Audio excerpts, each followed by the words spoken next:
Hola nuevamente. Ahora lo que vamos a resolver va a ser un problema de fricción seca de Coulomb. Esta es la situación. Hay una caja de 100 libras que tiene una cuerda en su extremo cuya cuerda pasa por este elemento que funciona como una polea a los fines del problema, y del otro extremo de la cuerda hay un peso W, incógnita. El problema pide determinar el rango del peso W para que se produzca el movimiento del cuerpo de 100 libras, es decir, cuánto debe pesar W para que se mueva este cuerpo.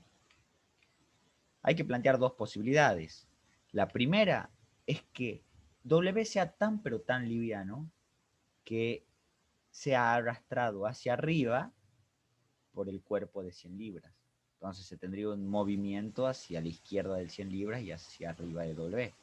La otra posibilidad es que W sea tan pesado que tenga un movimiento hacia abajo arrastrando al cuerpo de 100 libras. Son dos posibilidades válidas, por eso este tipo de problemas suelen ser problemas de rango. La respuesta es un rango. Es interesante analizar primero los ángulos que intervienen.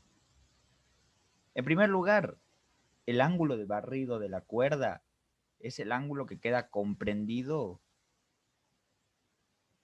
entre los dos puntos de tangencia de la cuerda, el de ingreso y el de salida. Para poderlo encontrar se ve que está compuesto por un ángulo recto y un ángulo ¿de cuánto? De 20 grados. ¿Por qué? Porque si entre dos líneas se forma un ángulo, entre las perpendiculares a esas líneas se formará el mismo ángulo, y eso es exactamente lo que pasa aquí. Ese ángulo de barrido son 110 grados, que hay que pasarlo a radianes para poder utilizar la relación de fricción en las poleas. Y seguimos con el ángulo del cono de rozamiento acá abajo, donde se desliza la caja, que es algo que vamos a necesitar. El arco tangente de mu de 0,20 a 11,3 grados. Se plantea cada posibilidad por separado y luego se cotejan los resultados. La posibilidad 1, el movimiento va hacia la izquierda. El de la caja va hacia la izquierda. Recordemos que habíamos dicho que era tan liviano W que era levantado por la caja. Las cosas que intervienen en ese SDCL, las fuerzas, son las 100 libras del peso que va hacia abajo, la normal que se opone desde la superficie con la que se apoya, la tensión, que la cuerda siempre tiene que estar traccionada, así que tiene en estos sentidos, y W1. El movimiento de la caja es hacia la izquierda y por definición la fuerza de rozamiento es una fuerza pasiva que se opone al movimiento relativo de los cuerpos, es decir, que si el movimiento va hacia la izquierda, la fuerza de roce apunta hacia la derecha, hacia arriba a la derecha. Aquí está. Se pueden reemplazar la fuerza de roce y la normal por una resultante componente entre ellas. Quedamos con este DCL global. Hay que encontrar el equilibrio en el cuerpo, pero para ello tenemos que encontrar el ángulo de R. ¿Cuánto es el ángulo de R?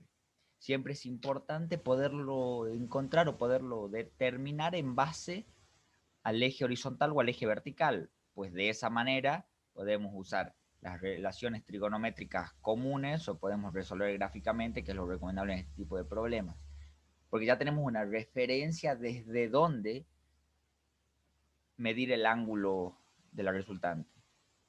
La resultante se separa de la normal el ángulo phi, el del cono de rozamiento de 11,3 que se calculó recién. Pero ¿hacia dónde se separa? Tenemos la vertical.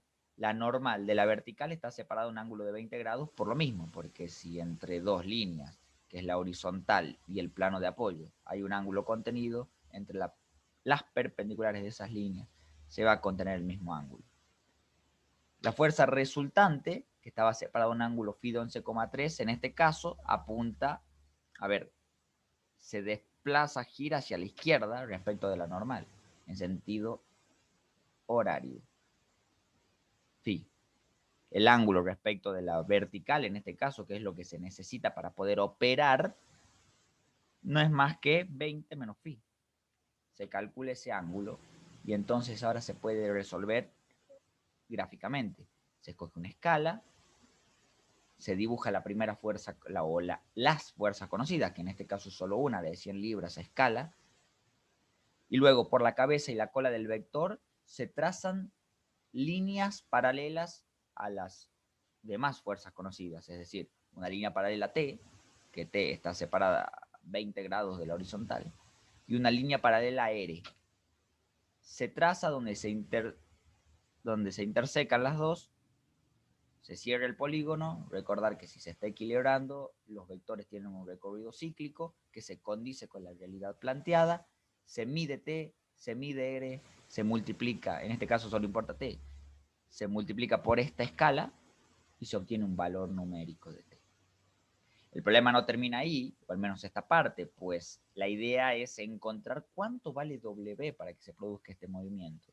Bueno, y allí se entra en la relación de Euler de las poleas. ¿Cuál es la que va a ir en el numerador y cuál va a ir en el denominador? En el numerador siempre va aquella que está más cerca del inicio del movimiento. En este caso, como la caja se desplaza hacia la izquierda, T es más grande que W1, pues para poder deslizarse por aquí se produce un consumo de energía, si se quiere. Bien. T va en el numerador, W1 va en el denominador.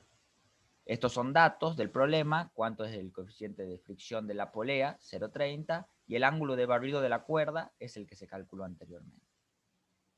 Se reemplazan esos datos en la fórmula clásica y se obtiene una relación de T sobre W1 de 1,78. Como ya se tiene T, solo resta despejar W1. ¿Qué quiere decir?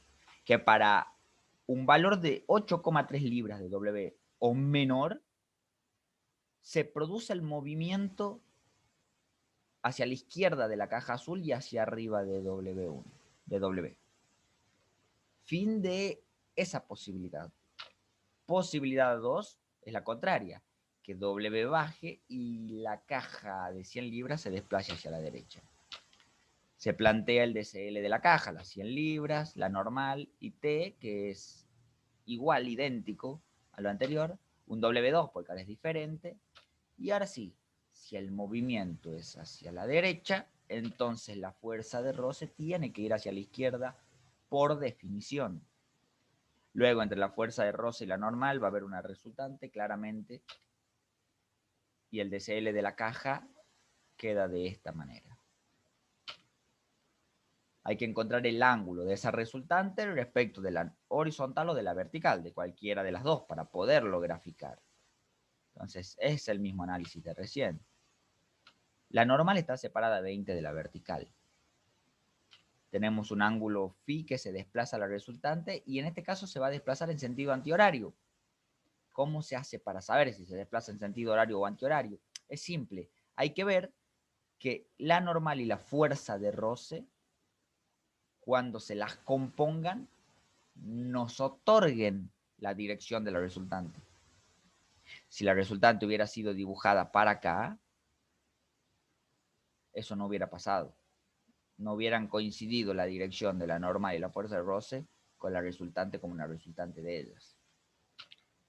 Este ángulo phi está entre la resultante y la normal y acá claramente un ángulo para referir la resultante desde la vertical proviene de la suma entre 20 y phi.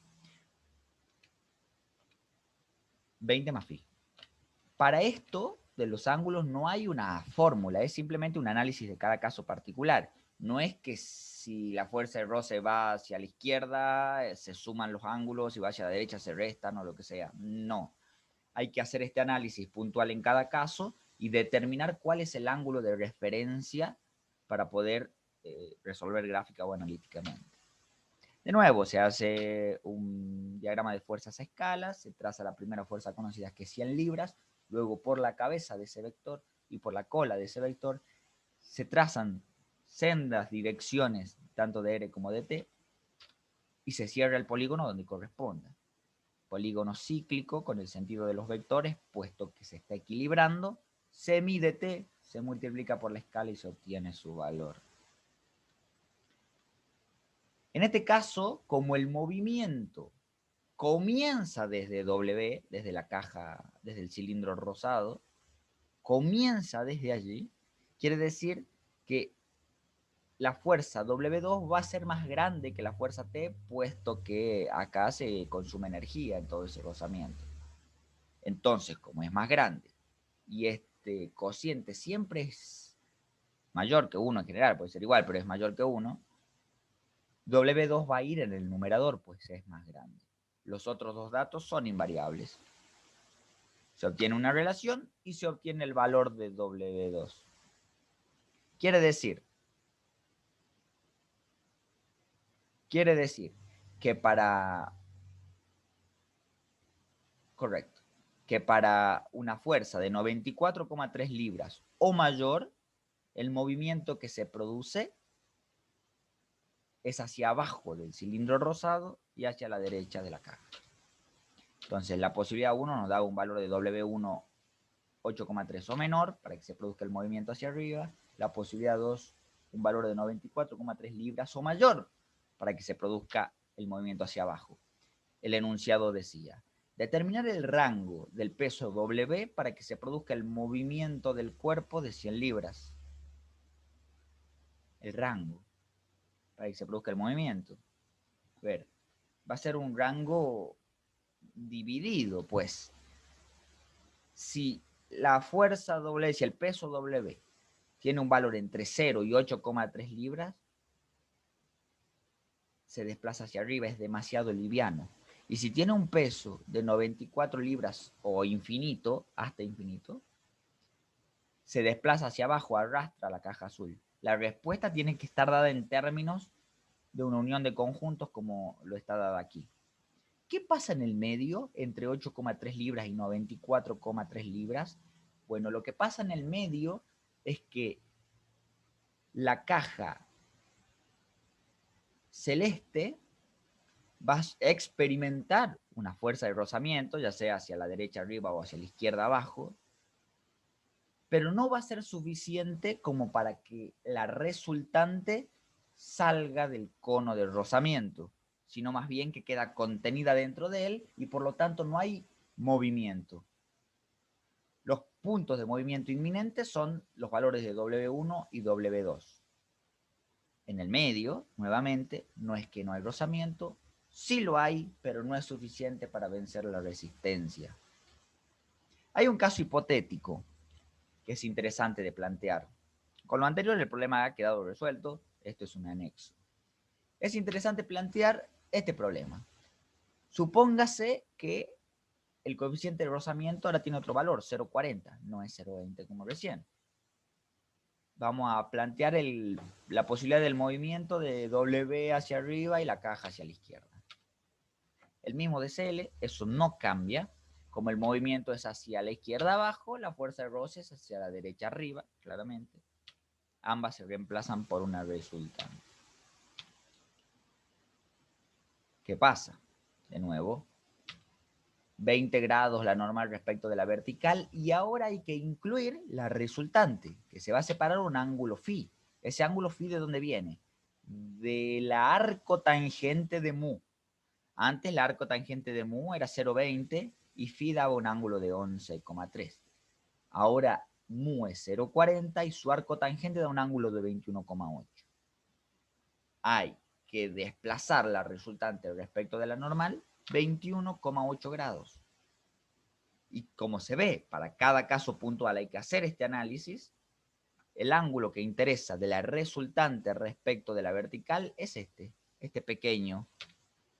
Y ese pequeño se obtiene con una resta al revés, de 21,8 menos 20. O sea, 1,8 grados respecto de la vertical, pero en el sentido horario, no como estaba antes. Se plantea lo mismo. Se traza la fuerza de 100 libras y ahora tanto por la cabeza como por la cola del vector hay que trazar paralelas a R y a T. Se trazan las paralelas a R, ahí está, y se traza una paralela a T. Ahora hay un problema. El diagrama que acaba de hacerse, el diagrama de fuerzas, no presenta un recorrido cíclico entre los sentidos de los vectores. Lo cual quiere decir que la resultante global de ese diagrama no es cero. Por lo tanto, no se está equilibrando nada.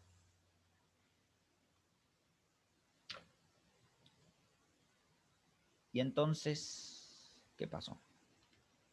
Como no se está equilibrando nada, la única manera de poder cerrar el polígono de fuerzas es suponiendo 100 libras hacia abajo, R hacia arriba y T con esa misma dirección, claro, pero con un sentido contrario. Ahí cerraría el polígono y la resultante sería cero y se estaría equilibrando. Pero ¿cuál sería el problema? Que si T llegara a ir hacia abajo, quiere decir que acá va hacia abajo, y entonces la cuerda estaría comprimida. Y una cuerda no trabaja con presión por definición, al menos lo que vamos viendo hasta ahora. Quiere decir que esto guarda consigo una incoherencia estructural. ¿Cuál es la solución? Que el caso planteado no es posible. Es decir, que esta posibilidad de que bajo estas condiciones la caja se desplace hacia abajo y el cilindro se desplace hacia arriba, no hay ningún valor numérico real